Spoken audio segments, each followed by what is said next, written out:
ರಾಜಿ ಚೋಲೆ ಭಟೂರೆ ಮಾಡಪ್ಪಿ.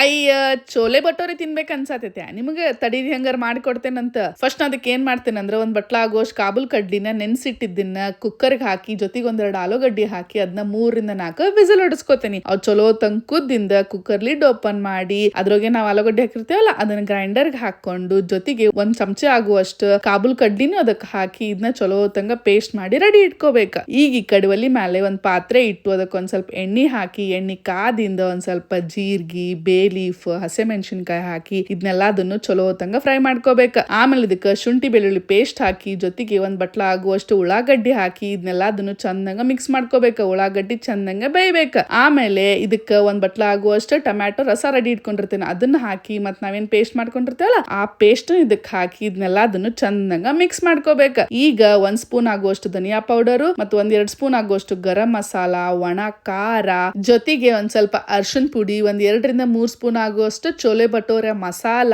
ಹಂಗ ಒಂದ್ ಸ್ವಲ್ಪ ಉಪ್ಪು ಹಾಕಿ ಇದನ್ನೆಲ್ಲ ಅದನ್ನು ಚಂದಂಗ ಮಿಕ್ಸ್ ಮಾಡ್ಕೋಬೇಕು. ಈಗ ನಾವೇನ್ ಕುದಿಸಿಕೊಂಡಿರ್ತೇವಲ್ಲ ಕಾಬೂಲ್ ಕಡ್ಲಿ ಅದನ್ನು ಇದಕ್ ಹಾಕಿ ಇದನ್ನೆಲ್ಲ ಅದನ್ನು ಚಂದಂಗ ಮಿಕ್ಸ್ ಮಾಡ್ಕೋಬೇಕು. ಈಗ ಇದಕ್ಕ ಒಂದ್ ಸ್ವಲ್ಪ ಕೊತ್ತಂಬರಿ ಉದುರಿಸಿ ಅದ್ರ ಜೊತೆಗೆ ಒಂದ್ ಸ್ವಲ್ಪ ಕಸ್ತೂರಿ ಮೆಂತಿನೂ ಹಾಕಿ ಇದನ್ನೆಲ್ಲ ಅದನ್ನು ಚಂದಂಗ ಮಿಕ್ಸ್ ಮಾಡ್ಕೋಬೇಕು. ನಿಮ್ಗ ಎಷ್ಟ್ ಬೇಕಲ್ಲ ಅಷ್ಟೊಂದ್ ಸ್ವಲ್ಪ ನೀರ್ ಹಾಕೋ ಅಂತ ಅದನ್ನ ಚಂದಂಗ ಮಿಕ್ಸ್ ಮಾಡ್ಕೋಬೇಕು. ಆಮೇಲೆ ಒಂದ್ ಪ್ಲೇಟ್ ಮುಚ್ಚಿ 1-2 ನಿಮಿಷ ಸಣ್ಣ ಉರಿ ಒಳಗ ಚಲೋ ತಂಗ ಕುದಿಸಿದ್ರ ಮಸ್ತ್ ಅಂದ್ ಬಿಸಿ ಬಿಸಿ ಚೋಲೆ ಭಟೋರೆ ರೆಡಿ ಆಕೇತಿ. ಬರ್ರಿ ತಗೋರಿ ತಿನ್ರಿ ಹೆಂಗಾಗೇತಂತ ರುಚಿ ನೋಡಿ ಹೇಳ್ರಿ.